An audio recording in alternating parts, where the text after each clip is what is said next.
Hi everyone. Today I'm going to talk about why remodelers set up the contracts the way that they do in terms of when they collect payments during a project.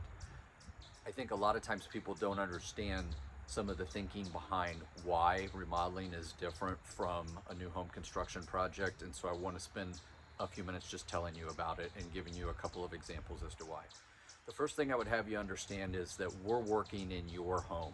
And when we work in your home, you always have the choice to lock the doors and decide you don't want to play with us anymore.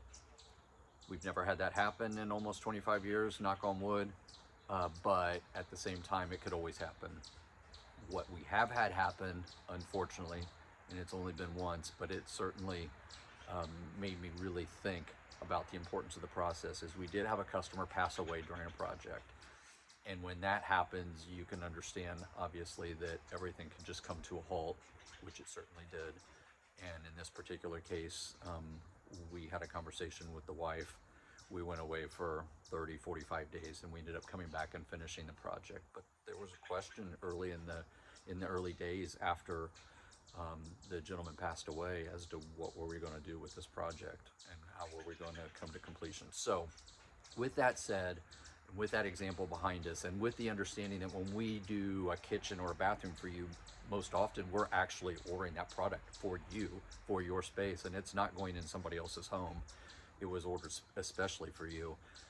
What a remodeler is typically going to do in their contract is they're going to get paid ahead so that they're never behind, so that if something happens with regard to the relationship or somebody's health, for instance, that we're not carrying the burden of a bunch of product that is meant specifically for your space that can't be used elsewhere and can't be returned. So our typical payment process, which I learned many, many years ago in the late 90s, early 2000s, was an industry standard, was that we collect 34% down, and we immediately use that money to buy cabinets and product, and we're ordering right away. So we're reinvesting in that project right away. We typically have two progress payments of 30% during a project. Oftentimes it might be start of rough electrical or start of rough plumbing. We would get our first 30% progress payment, and then our next progress payment might be at start of cabinetry or start of tile installation. So we're staging them throughout the project in a manner where activity is taking place until the time that that progress payment is due, and we're collecting that progress payment to fund the next set of activities moving forward. And then a final payment in our case of 6%. So 34% down, two progress payments of 30%, a final payment of 6% at the end. That's what's most common for us. However, when we do larger projects, one of the things that happens is sometimes we could be there for many months.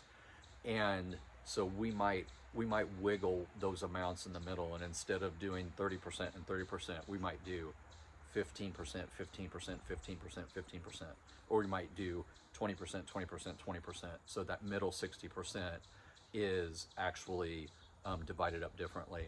And so with that, I would tell you that if you have a remodeling partner that's asking for 100% down, I wouldn't do that. I would not pay 100%. Maybe on a small project that was very simple. If it was a trusted partner, I might. But even on our smallest projects, if we're just going to be there a few days, I might do 50% down, 50% upon completion. Or if it's a high impact of materials, or like material cost makes up a lot of it, then I might do 60% down and 40% upon completion, where they're very quick turns. If they're middle-sized projects where maybe we're going to be there a few weeks, I might do 40% down, 40% at the start of a phase very early in the project when we're there, and then 20% at the end. But anything of any size, we're collecting in the 30s down, and we're no more than 10% on the back end ever on a bigger, long sustaining project. So every once in a while I've changed the process for a client, and I've gone 30% down, and two progress payments of 30% and 10% at the end, if it helped them with a bank or certain instances like that with cash flow. But I'm always, for remodelers that are watching this, I'm always looking at where our costs are flowing in a project, and I'm never agreeing to something just for the sake of agreeing to it. It has to make sense from a business perspective in the event that something would happen during that project. And most of the time it's not going to happen. Most of the time we're going to find good partners. we're going to have great relationships, and it's not. And the other thing that's interesting that I found is people really don't mind making writing the bigger checks in the middle. They don't like making many payments throughout the process. They just don't like to do it. So I hope that's helpful for a little bit of understanding as to why we do what we do. And if you have questions, as always, feel free to reach out, and we'll answer them as best we can. Okay. Thanks very much, and have a great day.